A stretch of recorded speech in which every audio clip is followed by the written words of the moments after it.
Assalamualaikum warahmatullahi wabarakatuh. Video saya kali ini akan menjelaskan tentang katabolisme, yaitu tentang respirasi aerob dan respirasi anaerob.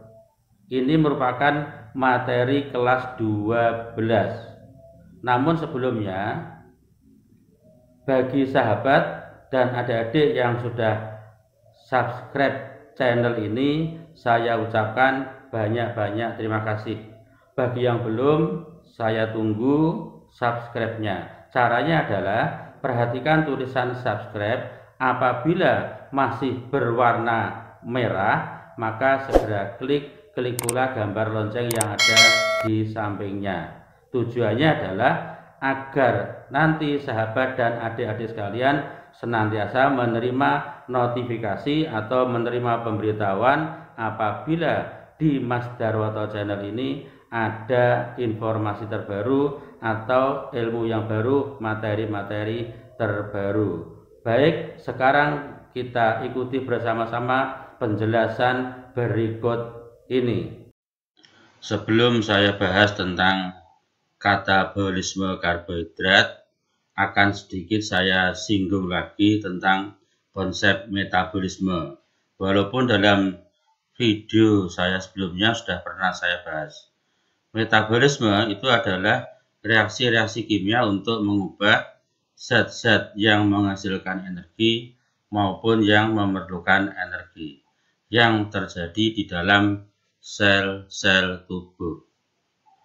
Nah, secara garis besar, maka metabolisme dibagi dua. Yang pertama adalah katabolisme, yaitu reaksi penguraian senyawa-senyawa kompleks menjadi senyawa yang lebih sederhana dan menghasilkan energi. Disebut juga dengan reaksi eksergonik. Kemudian yang kedua adalah anabolisme. Anabolisme adalah merupakan reaksi penyusunan atau pembentukan senyawa sederhana menjadi senyawa yang lebih kompleks dan memerlukan energi. Nah, jadi kalau katabolisme tadi menghasilkan energi, kalau anabolisme memerlukan energi. Disebut juga dengan reaksi endergonik. Nah, sekarang kita masuk ke bahasan yang saat ini mau saya bahas tentang katabolisme, yaitu tepatnya katabolisme karbohidrat. Katabolisme ini nanti dibagi dua. Yang pertama adalah respirasi aerob. Respirasi aerob adalah respirasi yang membutuhkan oksigen. Persamaan reaksinya adalah C6H12O6 plus 6O2 menghasilkan 6CO2 plus 6H2O plus 36 ATP atau 38 ATP. Jadi, respirasi aerob ini adalah satu molekul glukosa bereaksi dengan 6 molekul oksigen menghasilkan 6 molekul CO2 atau karbon dioksida, 6 molekul air, dan 36 atau 38 ATP. Nah, respirasi aerob dibagi menjadi 3 tahap: glikolisis, siklus atau daur Krebs, dan yang ketiga adalah sistem transport elektron. Antara glikolisis dan siklus Krebs ada namanya reaksi antara yang disebut dengan dekarboksilasi oksidatif asam piruvat. Kemudian yang kedua yaitu respirasi anaerob. Respirasi anaerob adalah respirasi yang tidak membutuhkan oksigen. Nah, ini nanti dibagi menjadi dua, atau yang kita bahas dalam video ini nanti ada dua, yaitu fermentasi alkohol dan fermentasi asam laktat. Saya teruskan. Nah, sekarang kita masuk ke dalam tahap yang pertama, yaitu tahap glikolisis. Glikolisis itu adalah perubahan satu molekul glukosa yang atom C-nya 6 yang terjadi di dalam sitoplasma. Nah, pada glikolisis ini berlangsung secara anaerob. Nah, hasilnya apa? Hasilnya adalah 2 molekul asam piruvat. Jadi asam piruvat itu atom C-nya 3, 2 NADH, dan 2 ATP. Nah, ini siklusnya atau skemanya bisa dilihat pada gambar yang di samping. Nah, nanti bisa diperhatikan di situ bagaimana siklusnya atau diagramnya seperti yang ada gambar di samping itu. Nah, kemudian yang kedua di sini adalah reaksi antara. Nah, yaitu yang disebut dengan dekarboksilasi oksidatif asam piruvat. Ini adalah perubahan perubahan 2 molekul asam piruvat. Jadi 2 molekul asam piruvat tadi asalnya dari mana? Dari glikolisis. Atom C-nya 3 mengalami reaksi dekarboksilasi oksidatif atau merupakan reaksi antara, jadi antara glikolisis dan siklus Krebs, sehingga nanti menghasilkan 2 asetil CoA. Hasil CoA ini atom C-nya 2, kemudian 2 NADH dan 2 CO2, sehingga nanti di sini atom C-nya tetap 6. Karena sebelum dan sesudah reaksi jumlah atom atau yang lain ini harus sama. Nah, kalau tadi di glikolisis menghasilkan 2 ATP, maka di dekarboksilasi ini tidak menghasilkan ATP. Nah, kemudian tahap yang berikutnya yaitu siklus Krebs. Siklus Krebs ini merupakan kelanjutan tadi dari dekarboksilasi, yaitu gugus atau senyawa berkarbon 2, yaitu 2 asetil CoA tadi, memasuki siklus Krebs. Nah, ini silahkan nanti diperhatikan prosesnya dari siklus yang ada di samping itu, mulai dari asam piruvat. Ya. Jadi terus nanti, terus kemudian nanti asetil CoA-nya masuk ke dalam siklus Krebs. Kalau glikolisis tadi terjadi di dalam sitoplasma, maka siklus Krebs ini terjadi di dalam matriks mitokondria. Kemudian berlangsung secara aerob. Jadi ini perlu dicatat ya. Jadi yang berlangsung di dalam sitoplasma itu hanya glikolisis saja. Nah, kemudian hasilnya adalah 2 ATP, 4 CO2, 6 NADH, dan 2 FADH2. Ini adalah hasil dari siklus Krebs. Saya teruskan yaitu tentang sistem transport elektron. Nah, ini terjadi di bagian membran dalam mitokondria. Ini juga berlangsung secara aerob. Kemudian yang berikutnya adalah hidrogen dari siklus Krebs diubah menjadi proton dan elektron. O2 berperan sebagai penerima elektron terakhir. Jadi kalau tadi dilihat dari persamaan reaksinya adalah karena ini aerob, maka membutuhkan O2 atau oksigen. Ternyata O2 ini nanti prosesnya akan diproses pada sistem transport elektron, yaitu sebagai penerima elektron terakhir. Nah, kemudian O2 akan menerima H+, sehingga menjadi H2O atau menjadi air. Nah, ATP yang dihasilkan ini sangat banyak, yaitu 34 ATP. Kalau yang tadi hanya glikolisis 2 ATP, siklus Krebs 2 ATP, maka pada sistem transport elektron ini menghasilkan 34 ATP.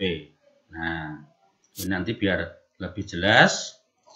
Nah, di sini ada catatan. Catatannya adalah 1 NADH itu bisa menghasilkan 3 ATP. Sedangkan 1 FADH2 menghasilkan 2 ATP. Nah, sekarang mari kita hitung. Reaksinya 10 NADH2 plus 5 O2, dan ini ada enzimnya sebagai biokatalisator, yaitu enzim sitokrom menghasilkan 5H2O 10 NAD plus 30 ATP. Nah, 30 ATP itu asalnya dari mana? Dari 3 kali 10. Nah, karena 1 NADH menghasilkan 3 ATP, sehingga 3 kali 10 hasilnya 30 ATP. Saya teruskan. Sedangkan yang kedua adalah 2 FADH2 bereaksi dengan oksigen atau 2. Ini juga ada katalisatornya, yaitu enzim sitokrom menghasilkan H2O, 2 FAD, dan 4 ATP. 4 ATP asalnya dari 2 kali 2. Jadi catatannya diperhatikan bahwa 1 FADH2 menghasilkan 2 ATP, sehingga 2 kali 2 hasilnya 4. Nah, sehingga nanti totalnya di sini untuk sistem transfer elektron adalah 34 ATP. Nah, untuk lebih jelasnya ini secara ringkas, jadi secara garis besar seperti yang ada di dalam tabel ini. Yang pertama tadi adalah tahap glikolisis terjadi di dalam sitoplasma. Substratnya adalah 1 molekul glukosa. Hasilnya 2 asam pirufat, 2 ATP, dan 2 NADH. Kemudian yang berikutnya, dekarboksilasi oksidatif atau dekarboksilasi oksidatif asam pirufat. Nah, terjadi di mana? Di matrik mitokondria. Substratnya adalah 2 molekul asam pirufat. Jadi kalau glukosa atom C-nya 6, asam pirufat atom C-nya 3. Hasilnya adalah 2 asetil-CoA, kemudian 2 NADH, dan 2 CO2. Kemudian siklus Krebs ini terjadi di matrik mitokondria. Kemudian substratnya adalah 2 asetil-CoA.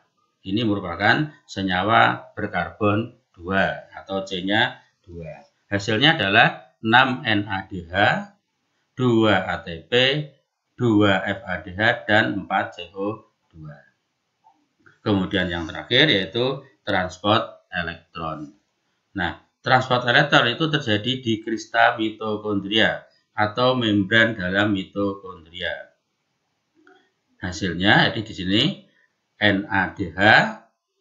Nah, NADH tadi asalnya dari mana? Tadi NADH itu asalnya dari glikolisis, itu diperhatikan itu 2 NADH, dekarboksilasi 2 NADH, dan siklus Krebs 6 NADH, sehingga NADH-nya ada 10 NADH.